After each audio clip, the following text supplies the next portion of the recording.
Hi, I'm Daniel Lucas, and welcome to Book 101 Review. Book 101 is all about the books that I read for the last 40 years. And today I have my special guest. She is the author of the book, The Misadventures of a New Entrepreneur, no other than Miss Andrena Sawyer. Thank you so much, Daniel. Thank you for having me on. Welcome to Book 101, Miss Andrena, and can you please introduce more about yourself? Sure. So, as you mentioned, I am the author of The Misadventures of a New Entrepreneur, which is one of five books that I have published. Outside of that, I am a business development consultant, entrepreneur, currently living in Columbia, South Carolina, living life and loving life. Of course, living life. And we love life. So, Miss Andrena, thank you so much for sharing your book to the world to empower us. So, what is the main message of the misadventure of a new entrepreneur? Yeah, so the I've been an entrepreneur. Let me back up and set some context. For 14 years this year, and I think like many others who might be able to relate, I started it thinking it was going to be all glitz and glamour and millions of dollars, and quickly learned that the hustle and the grind is something that people don't tell you about, when you're starting. And so the misadventures is exactly what it says. It's all the things that didn't go right, but that ultimately ended up working out in my favor, whether I learned from them or whether they turned around. But they were adventures, just misadventures. Certainly, misadventure people. So, what are the common misconceptions about entrepreneurship that book highlights? Yeah, you know what? The illustration on the front cover, I think, summarizes it so well, right? So, if viewers can see the picture, there's a very beautiful woman, right? Very well put together on the outside. Beautiful. I agree Yeah. with you. But then you look around her, what's around her head, and there are all the things that you don't see. And these are the misconceptions, right? The amount of work that is going to cost, the amount of stress that's on your shoulders, especially if you are scaling a business and working with other people. Insomnia, struggled with that for years, getting 2 3 hours of sleep a night. And these are just some of what's illustrated on the cover. What's not there is the isolation, right? The social life that you can't Yes, indulge in like other people. So a lot of sacrifice. definitely lots of sacrifice. So, how does the book challenge traditional business school teachings?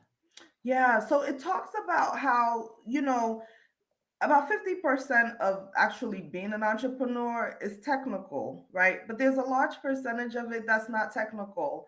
They're the nuanced things like stress management, right? Interpersonal skills, networking. These are things that you can't necessarily get from a textbook, right? Resilience, persistence. No one can teach you the formula unless you have a mindset shift. And so, I know some of the most brilliant people in the world who will tell me to my face, I'm not cut out for this. I like my traditional job. I like my 9 to 5. I like the predictability of it. And so, you go to school and you expect success, but then there are things that success demands that school doesn't prepare you for. Certainly. So, Miss Andrena, what are the five key lessons the book discusses? Yeah, so the five main areas: emotional, social, physical, relational, and mental.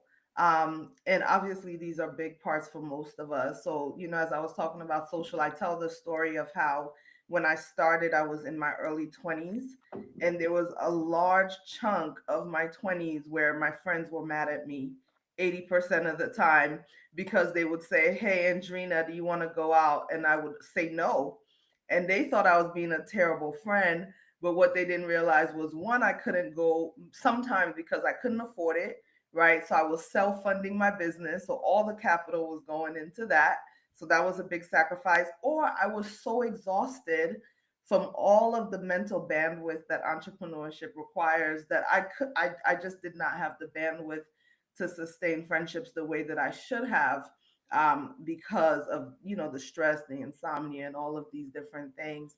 And then some of it was just I was really young, and so the management, the work life balance, which is a trendy word that we hear a lot in this space, was not there. So, as an example, but then, and even physical, I talked about how when you don't have good coping skills, a lot of entrepreneurs end up dealing with depression, weight gain, weight loss. I mean, there's so many fluctuations when you're bootstrapping and you're trying to be gritty. So those are the five main areas. And my approach, Daniel, is I like to give stories, right? So I meet the narrative, the storytelling with some of the data that supports what I'm saying. So it's a fun book, not too serious, but I Yes, want people to understand these are actual real things for new entrepreneurs. certainly. And this is through the experience of Miss Andrina. So, why do business schools often fail to teach these crucial lessons? Yeah. So I'm based in the United States, and I think it's systemic, right? I don't know if I have time to get to get into my whole theory, but Yes, I think like the school system in general, including elementary all the way to college, is designed to like churn out success based on metrics that might not always be relevant. And true. so the theories that they teach us, the academics, the books that we learn from, many of them reference outdated things that are no longer relevant. Right now, we're seeing a lot of schools adopt things like social media. But if your school is just now teaching social media, they're about 20 years behind. And Yes. so I think academia just has some catching up to do. True, true. I totally agree. Just like doing your tax. Schools never taught us how to do our filing our tax. So, Miss Andrena, let's talk about entrepreneurial changes or challenges, I should say. What are some of the biggest struggles of a new entrepreneur face? Yeah, the the biggest on the technical side, money, cash flow. Money, yes. Totally agree. it's We the need it's the money. biggest thing. And out of that though comes some of the other things, right? The stress, the mental Mm, health. If I yes. had to narrow it down to, I don't think I can narrow it down to one thing. So I'll say the two things would be money and stress. True. Speaking of mental health, people, I'm inviting you to please do listen to my other podcast, Mental Health, in its not first season. Sorry, first season, and please do listen to my latest episode. I'm having a discussion with Mister. Who is my guest? Plus, please do listen, people. Wherever you listen, your podcast, Mental Health 101, is created to empower our mental health. So, Ms. Andrena, how does the book address the emotional or psychological effects of starting business? Yeah. First of all, I'm so glad that your platform covers mental health. Yes. Will you be my Yeah, guest, yes, yes. There's please? a story that I tell in my attempt to address it, of a guy that I met one time at a friend's house. It was at a party, and I was just starting, and he had been in business for much longer than me, seemed to have it all together. And I remember shortly after meeting him, I saw a press release from his company that said they were going out of business. Yes. And he went into detail and said he was going out of business because he was severely depressed. And in his 30s, he was moving back home with his parents because he had to come to the realization that it was all too much to handle.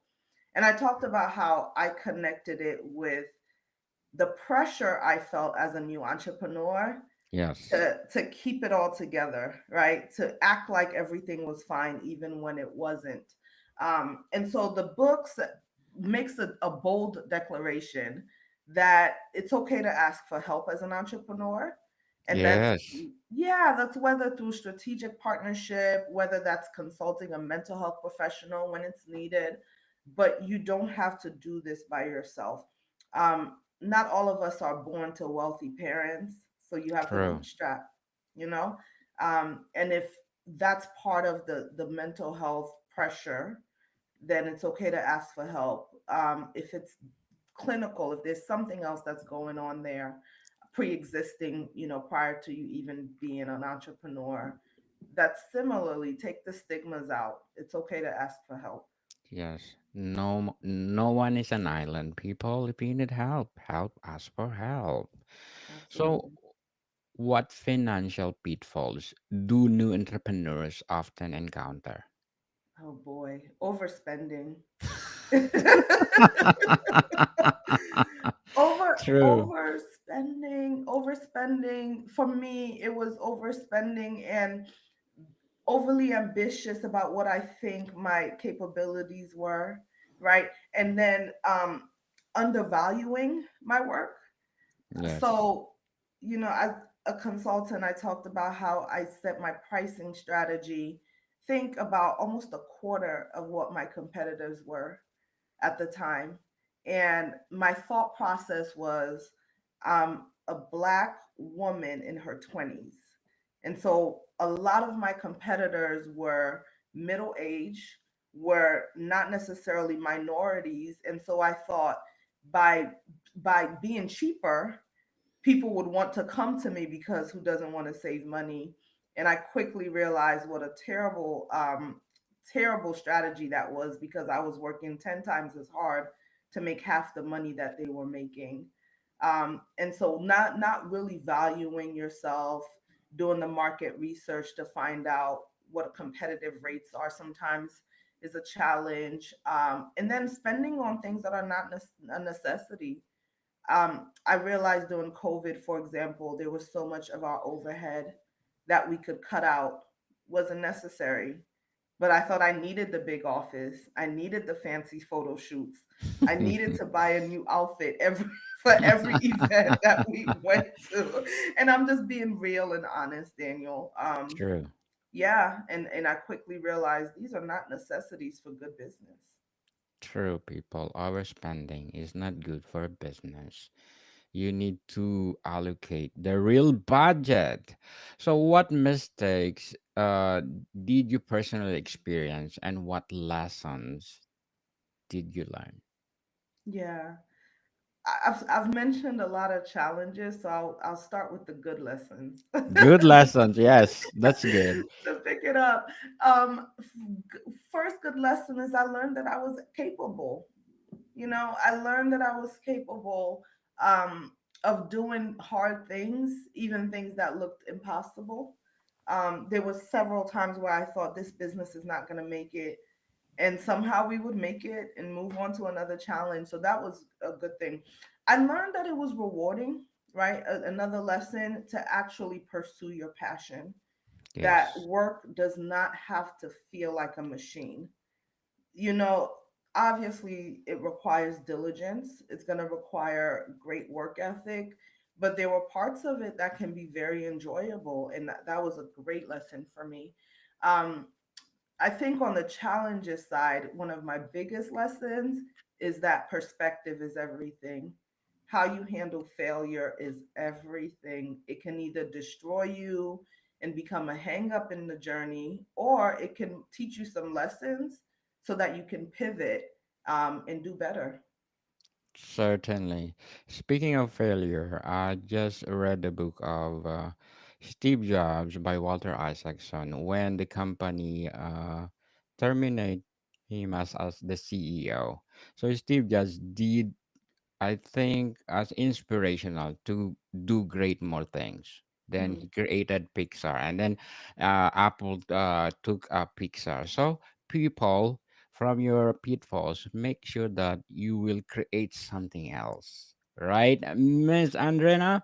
So let's talk about business strategies and real world insight. How does the book suggest handling failure as an entrepreneur? Yes. So it says that you can allow failure to inform future success, right? So, earlier we were talking about money and cash flow and all that. Um, if you're someone who did not have an operational budget or a realistic operational budget, year one, year two, well, year three, you don't have to repeat that, right? And Yes. so using that information can actually inform, these are the things we cut out of our expenses. These are additional ways we create revenue so that we can eventually become profitable. So it talks about strategies like that when it comes to failure, actually analyzing them beyond an emotional perspective. Sometimes we look at failure and the emotion of failure kind of overtakes us and overwhelms us. But what if we just look at it as data, right? That's one strategy. And then I talked about just best practices in business. My background is in strategic planning. So there are some exercises that I encourage entrepreneurs to do, like a SWOT analysis, right? Strengths, weakness, opportunities, and threats. And if you are honest, right, about your current positioning and you're able to identify those things, well, next year's strategic plan will be based on the results of that exercise. And just doing something like that alone can completely re strategize how you look at your business and what the potential is for growth. Very well said, Miss Andrina. Very well said. So, how does the book emphasize the importance of adaptability in entrepreneurship? Yeah. I wrote this book before COVID and I almost want to write a new addition to it because, Yes. yeah, that was the entire lesson of COVID is adaptability. Even though I wrote it prior to COVID, though, it's an inherent part of entrepreneurship.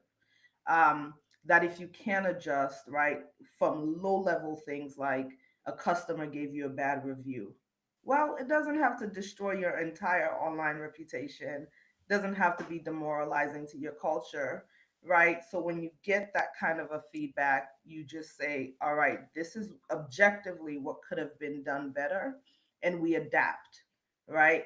Yes. It doesn't cost much for many of us, especially as small businesses, to say, look, we got a harsh review. Let's have a quick 20-minute meeting to talk about what we could have done better. And let's start to apply these things to high level things, right? If cash flow is an issue, then we look at the budget objectively, even if it takes days and weeks to do that, and we adapt our spending patterns, right? Or our revenue streams based on the fact that we're in a crunch right now.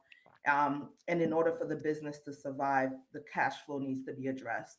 So just having a culture where that's okay. Sometimes businesses don't have that culture. It's so rigid, it's so strict, it's so firm. There's no room to adapt, and it hurts the business when that can't even be a conversation. Certainly. Constructive criticism is good, people. Make you better and best, excellent in the future. So, Miss Andrina, what advice does the book offer on balancing risk and reward? I'm sorry, unbalancing. What do you And mean? reward. Risk and reward. That's the whole thing in a nutshell, Daniel. I think you Yes. some entrepreneurship is risky, you know. True. Yeah, if you like calculated risk, there are ways to do it, slowly. It might mean that you don't see the quick kind of spurts that other people see, but it's inherently risky. For me, I don't mind a little risk, but after 14 years, I'm a little more cautious now, right? And I think that's just getting older. Um, when it comes to risk and rewards, though, I would definitely say the risk for me in entrepreneurship has been extremely rewarding. And reward has a direct correlation to the risk. You can't get rewards if you're not willing to take the risk. um, and sometimes that's where the introspection and the motivation and all of that comes in. um, but it's proportional. The reward is usually proportional to the risk. Certainly. People, we advise you to take the risk And if you fail, well, get up. That's Yeah. life. Right. That's the cycle of life, people. Right. Take the risk. Most of, Mhm. I think, 70% people are afraid to take the risk. But if you take the risk, please, if you fail, get up and start again. So let's do talk about lesson beyond the classroom, Miss Andrena. How does real world experience differ from business school education? Yeah. So that was my whole point in writing this, is that you can learn everything you want in the classroom, but real life sometimes does not match that. For Yes, me, there was a lot of learning on the spot.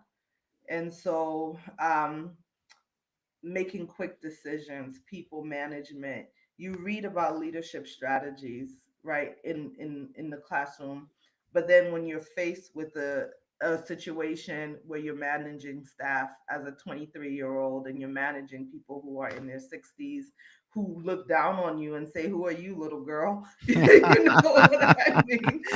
Like, the textbook doesn't tell you how to take the emotion out of that and to continue to be a good leader, using all of the techniques that you learned. It's nuanced. A lot of sure, things that you do outside of the classroom is nuanced, but I believe that real life experience is a classroom in and of itself. And so if you only think of classroom as academic, then you're hurting yourself. Because a lot of people, I think about like Bill Gates, Mark Zuckerberg, Steve Jobs, these are people that didn't even go to college. And we're true, looking at, multi-million, billion-dollar people, which I think, it tells us a lot that you don't necessarily need to go through that channel to learn what you need to be efficient or effective in true. business. Definitely true. Miss Andrena, can we do a podcast about Business 101 if you're interested? Absolutely. Let's do Business 101. I think this is a good podcast for encouraging entrepreneur out there. And Absolutely. I will let you know when we're going to start. So, what role does personal branding play in modern entrepreneurship? Yeah. It's the heartbeat of it. It's the heartbeat of branding. And when it started, I think it used to be just associated with social media, right? You brand as a social media influencer. But Yes, now you are what people think you are, right? yes, So yes. even offline, you have about 30 seconds to make an impression, sometimes less than that. And if you have not mastered your brand and embodied your brand, then you're communicating something to someone that you're not controlling.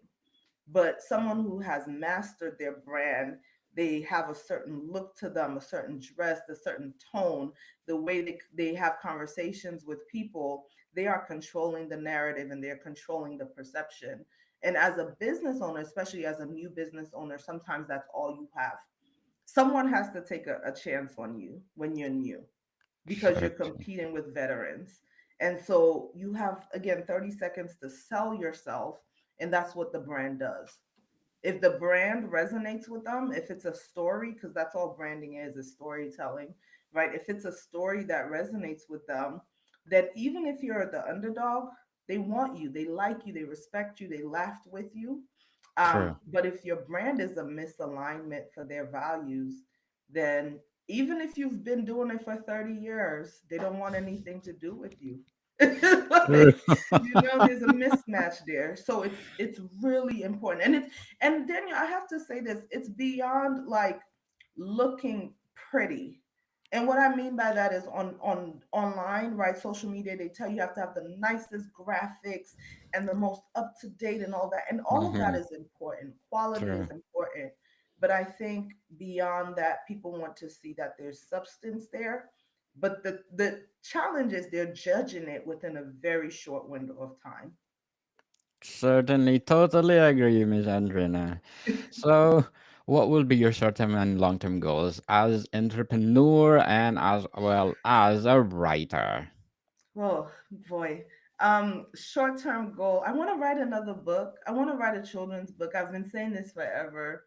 But I want to write a children's book for kids who want to be entrepreneurs, business owners one day. Yes. Good Just one. Stop yeah, procrastinating, Miss Andrena. Please do it. I know. Hopefully, before the year's over, I'll do that. Um, Long-term goal, business owners. I want to continue to scale my business. Right now we're in 17 cities across the U.S. I want to see us in every state in the United States, and even an international presence. I would love to see that. Yes. Good luck to your goals, Miss Andrena, Thank and you. I hope your business will be more and more and more be scattered throughout the world. Thank you. And to sum up our discussion for today, what is the most valuable takeaway from the book The as most, aspiring entrepreneur? Sorry, yeah, it's to do it, right? Nike do says it. it best. And it sounds very cliche, it sounds elementary, but I've met with people, they had a business idea, they waited 5 years and then life happened and they couldn't do it anymore. So there are a million reasons why it won't succeed. But just like we said earlier about risk and reward, you don't know until you try. So let my misadventures be a lesson to you that you can Yes. do it. You can do it. You can do it, people. If Miss Andrena do it, for sure you can do it. And please do support her, the book itself, because if you support her, more empowering books like this to come. And please tune in for our podcast together. For sure, this will be materialized. Business 101 coming soon. So, Miss Andrena, can you please invite our listeners to support your book? Yes, please. And Daniel, thank you so much for having me on. I've enjoyed this. Anyone interested, you can find it on Amazon, all of the online retailers, Books Read. You can also connect with me on social media, Andrena_Sawyer, and I'm happy to send you the link to the book. Certainly. Of course, your business. Please do plug in. Miss Yes, Andrena? parkconsulting.net, where we do strategic planning and capacity building consultation for small businesses. And so that's PERK consulting.net. Yes, people, let's support Miss Andrena Sawyer because if you support her, more empowering books to come and more business to come. So, Miss Andrena, thank you so much for your time. Yes, thank you for having me. More to come, people. See you soon.